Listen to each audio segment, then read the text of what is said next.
Hello' বন্ধুসকল, স্বাগতম জনাইছোঁ মোৰ এডুকেশ্যনেল ক্ৰিছ ইউটিউব চেনেলটোত। আজিৰ ভিডিঅ'ত আমি আলোচনা কৰিম যে আপোনালোকৰ যে গ্ৰেড 4 গ্ৰেড 3 যিটো পৰীক্ষা আহি আছে, সেই পৰীক্ষাৰ মুঠেই কম দিন আছে।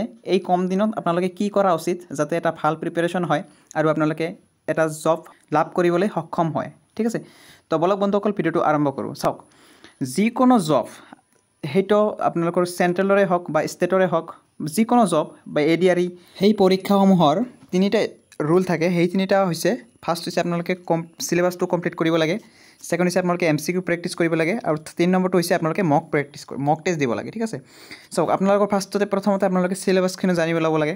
চিলেবাছখন আপোনালোকে জানি ল'লে, চিলেবাছ মতে আপোনালোকে চিলেবাছখিনি কমপ্লিট কৰি ল'লে, তাৰপিছত আপোনালোকে MCQ প্ৰেক্টিছ কৰিব। MCQ প্ৰেক্টিছ আপোনালোকে ইউটিউবৰ পৰা কৰিব পাৰে।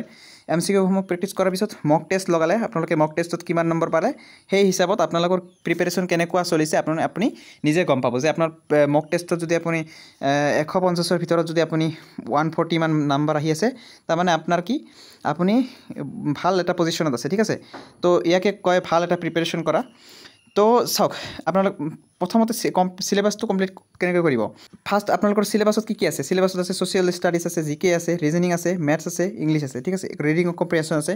এইটো হ'ল ডিগ্ৰী লেভেলৰ কাৰণে। HS লেভেলৰ কাৰণে ৰিডিং কম্প্ৰিহেনশ্যনটো নাই। তো চাওক, এই যিখিনি আছে ছ'চিয়েল ষ্টাডিজটো নতুনকৈ এড হৈছে বৰ্তমান। ঠিক আছে, তো এই যে ছ'চিয়েল ষ্টাডিজটো আছে, আপোনালোকে এইখন সমাজ বিজ্ঞানৰ যিখন 6ৰ পৰা 10লৈকে যিখন কিতাপ আছে, সেইখিনি কিতাপ আপোনালোকে কমপ্লিট কৰিলে হৈ যাব। ঠিক আছে, আপোনালোকে ভূগোল, ইতিহাস আৰু অৰ্থনীতি আৰু ৰাজনীতি এইখিনি আপোনালোকে তাৰ পৰা চাই ল'ব। আপোনালোকে কিতাপখন পঢ়িবলৈ টান পালে আপোনালোকে ইউটিউবতো পাই যাব। ঠিক আছে, ইউটিউবতো আপোনালোকে বহুত ভাল ক্লাছ আছে। চাওক, তাৰপিছত জিকেত আপোনালোকৰ যিমানখিনি ষ্টেটিক জিকে টপিক থাকে, ঠিক আছে, সেইখিনি গোটেইখিনি পঢ়ে। জিকেৰ আণ্ডাৰত আহে, যেনেকুৱা আপোনালোকৰ ভাৰতীয় লোকনৃত্য আছে, শাস্ত্ৰীয় নৃত্য, ঠিক আছে, এই বাদ্যযন্ত্ৰ, ভাৰতৰ প্ৰমুখ উৎসৱ পাৰ্বণসমূহ, ঠিক আছে, ভাৰতৰ প্ৰমুখ মন্দিৰসমূহ, ঠিক আছে, এইসমূহ কি হয়, এইসমূহ ষ্টেটিক জিকেৰ মাজত পৰে। ঠিক আছে, বিভিন্ন দেশৰ বিভিন্ন খেল, বিভিন্ন মুদ্ৰা, সংবিধানৰ যিবিলাক টপিক আছে, সেইসমূহ সকলো জিকেৰ ভিতৰত পৰে, ষ্টেটিক জিকে। ঠিক আছে, কিন্তু ছ'চিয়েল ছায়েন্সত কি পৰে? ছ'চিয়েল ছায়েন্সত আপোনালোকে যিখিনি ইতিহাস, ৰাজনীতি, ভূগোল, এইবোৰ ছ'চিয়েল ষ্টাডিজত পৰে। ঠিক আছে, তাৰপিছত ৰিজনিং, আপোনালোকে ৰিজনিংখিনি কেনেকৈ কমপ্লিট কৰিব। চাওক, ৰিজনিংখিনি আপোনালোকৰ কেইটামান স্পেচিফিক টপিক থাকে, সেই টপিকবোৰৰ ওপৰত ৰিজনিংখিনি হয়, যেনেকুৱা নাম্বাৰ ছিৰিজ হয়। তো আপোনালোকে সেইবোৰ চাব, আপোনালোকে ইউটিউবৰ পৰা চাব পাৰে। মেথছখিনি আপোনালোকে প্ৰেক্টিছ কৰিব। মেথছত প্ৰেক্টিছ মেইন। মেথছত আপোনালোকে কোনো কুৱেশ্যন আপোনালোকে লিখিব দৰকাৰ নাই, প্ৰেক্টিছ কৰিব। ঠিক আছে, ইংলিছটো আপোনালোকে কি কৰিব, ইংলিছটো আপোনালোকে গ্ৰামাৰ পঢ়িব পাৰে, ইউটিউবৰ পৰা চাব পাৰে। ঠিক আছে, গ্ৰামাৰখন আপোনালোকে পঢ়ি চাব, গ্ৰামাৰত ধুনীয়াকৈ দিয়া আছে। নেক্সট হৈছে ৰিডিং কম্প্ৰিহেনশ্যন। ঠিক আছে, ৰিডিং কম্প্ৰিহেনশ্যন আপোনালোকে ৰিডিং কম্প্ৰিহেনশ্যনটো ইউটিউবৰ পৰা চাব পাৰে, নতুবা ৰিডিং কম্প্ৰিহেনশ্যনৰ কাৰণে আপোনালোকে ইংৰাজী কিতাপখন পঢ়িব পাৰে। ঠিক আছে, আপোনালোকৰ যিখন টেক্সট বুক ইংৰাজীত আছে, সেইখিনি আপোনালোকে পঢ়িব পাৰে। ঠিক আছে, এইখিনি হ'ল চিলেবাছৰ কথা। ঠিক আছে, আপোনালোকেতো চিলেবাছ কমপ্লিট কৰিলে, এতিয়া কি কৰিব? ঠিক আছে, তো কিছুমানৰ চিলেবাছ কমপ্লিট হ'ল, কিছুমানৰ চিলেবাছ কমপ্লিট হোৱা নাই।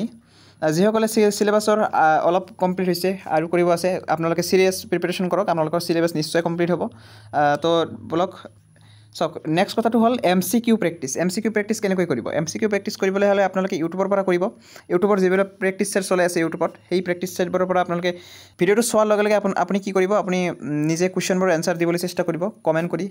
আপোনালোকে যদি জানে তেনেহে কমেণ্ট কৰিব, এনচাৰ দিব, নাজানিলে কেনেকৈ এনচাৰ দিব। ঠিক আছে, তো তাৰ কাৰণে চিলেবাছখিনি আপোনালোকে ফাৰ্ষ্টত কমপ্লিট কৰি ল'ব। তাৰপিছত আপোনালোকে MCQ প্ৰেক্টিছত আহিব। তাৰপিছত আপোনালোকে 3 নম্বৰ কামটো হ'ল মক টেষ্ট। ঠিক আছে, মক টেষ্ট নিদিলে আপুনি কেতিয়াও চাকৰি ল'ব নোৱাৰে। ঠিক আছে, এইটো হ'ল মষ্ট ইম্পৰ্টেণ্ট থিং। আপুনি মক টেষ্ট দিলেহে আপুনি গম পাব যে আপোনাৰ পজিশ্যন কেনেকুৱা। ঠিক আছে, আপুনি এই প্ৰতিযোগিতাৰ কাৰণে আপুনি সক্ষম নে অসক্ষম। ঠিক আছে, তো মক টেষ্টটো অত্যন্ত জৰুৰী। মক টেষ্টটো আপোনালোকে দিব। মক টেষ্ট আপুনি কেনেকৈ দিব? মক টেষ্ট আপুনি ইউটিউবৰ পৰাও দিব পাৰে। মক টেষ্ট আপুনি কিছুমান এপ আছে, এপৰ পৰাও দিব পাৰে। নহ'লে আপোনালোকে কিছুমান কিতাপ পোৱা যায় মক টেষ্টৰ, তো সেইবোৰ কিনি ল'ব পাৰে। মক টেষ্টৰ কিতাপ পোৱা যায়, তো তাত অপশ্যন দিয়া থাকে। এনেকৈ আপোনালোকে যিটো OMR শ্বীটটো পায়, OMR শ্বীটত আপোনালোকে গ'ল কৰিব লাগিব, সেইটো আপোনালোকে ইউজ কৰিব পাৰে। ঠিক আছে, তো এইখিনি হ'ল, আপোনালোকে গম পালে।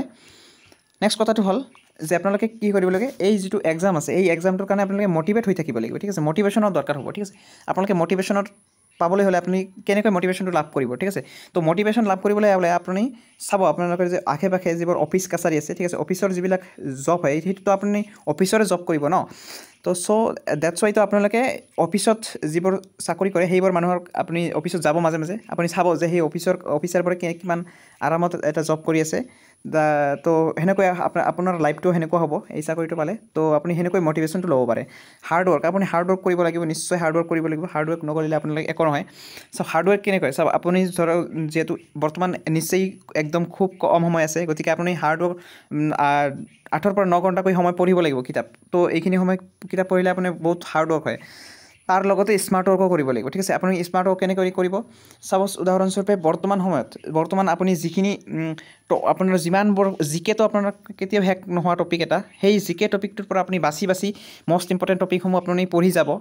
আৰু আপুনি নিজেও এটা চিলেবাছ এটা অনুমান কৰি ল'ব লাগিব যে আপুনি এইটো ইম্পৰ্টেণ্ট হ'ব লাগে, এইটো ইম্পৰ্টেণ্ট নহয়, এইটো ইমান ইম্পৰ্টেণ্ট নহয়। তো এইখিনি বস্তু আপুনি নিজে উলিয়াই চাব লাগিব, ঠিক আছে।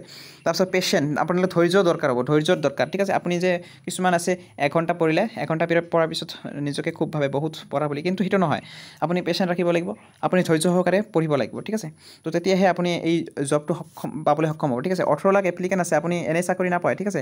তাৰ কাৰণে আপুনি motivation, hard work, smart work, patient এই সকলোবোৰৰ সৈতে আপুনি মেহনত কৰিব লাগিব, ঠিক আছে। তেনেহ'লেহে আপুনি এটা জব পাবলৈ সক্ষম হ'ব, ঠিক আছে। তো তাৰ উপৰিও মই এটা কিছুমান কথা কৈ দিওঁ, চাওক 2022 পৰা, ঠিক আছে, 2022 পৰা 2023লৈকে, ঠিক আছে, যিখিনি কাৰেণ্ট এফেয়াৰ্ছ আছে, CA কাৰেণ্ট এফেয়াৰ্ছ, ঠিক আছে। তাৰপিছত আপোনালোকে 2024 আপোনালোকে আগষ্টলৈকে চাব পাৰে, ঠিক আছে। 2024 আগষ্টলৈকে চাব পাৰে। আপোনালোকে Assam history, Assam geography, Assam polity এইবোৰ চাব, আছাম লিটাৰেচাৰ এইবোৰ চাব, ঠিক আছে। Indian geography, Indian polity, Indian history এইবোৰ চাব। আৰু আপোনালোকে ইংলিছৰ কাৰণে আপোনালোকে চাব পাৰে spot the error, fill in the blanks এইবোৰ চাব, চিনোনিম এণ্টনিম চাব, ভকেবুলাৰী চাব, ঠিক আছে। ইডিয়ম এণ্ড ফ্ৰেজ চাব, ওৱান ৱৰ্ড সাবষ্টিটিউশ্যন চাব, এক্টিভ ভইচ চাব, নেৰেশ্যন চাব, ঠিক আছে। তো এইখিনি বস্তু আপোনালোকে চাব পাৰে। মেথছৰ আপোনালোকে number system most important topic হয়, নাম্বাৰ ছিষ্টেমটো। তাৰপিছত পাৰ্চেণ্টেজটো একদম ইম্পৰ্টেণ্ট। পাৰ্চেণ্টেজ আপোনালোকে চাই নগ'লে আপুনি এক্সাম দিবলৈ গৈ লাভ নাই, ঠিক আছে। স্কুৱেৰ ৰুট চাব, ঠিক আছে। তো এভাৰেজ চাব, ৰেচিঅ' প্ৰপৰ্শ্যন চাব, CISI চাব, ঠিক আছে। পাৰ্টনাৰশ্বিপ চাব, ডিছকাউণ্ট চাব, মিক্সাৰ এণ্ড এলিগেশ্যন চাব, টাইম এণ্ড ৱৰ্ক চাব, ঠিক আছে। টাইম এণ্ড ডিষ্টেঞ্চ চাব, তাৰপিছত এলজেব্ৰাখিনি চাব, ঠিক আছে। এইখিনি বস্তু চাব, জিঅ'মেট্ৰি চাব, ঠিক আছে। এইখিনি হ'ল মষ্ট ইম্পৰ্টেণ্ট টপিক। ইয়াৰ পৰা কুৱেশ্যন আহিবই 100%, ঠিক আছে। নেক্সট আমি ৰিজনিঙৰ কথা ক'বলৈ গ'লে, ৰিজনিঙত আপুনি ইউটিউবৰ পৰা চলাই থকা ভিডিঅ'সমূহ চাব। আজিৰ ভিডিঅ'টো এয়াই আছিল। ভিডিঅ'টো ভাল লাগিলে ভিডিঅ'টো লাইক কৰিব আৰু চেনেলটো ছাবস্ক্ৰাইব কৰি দিব, ঠিক আছে। ধন্যবাদ।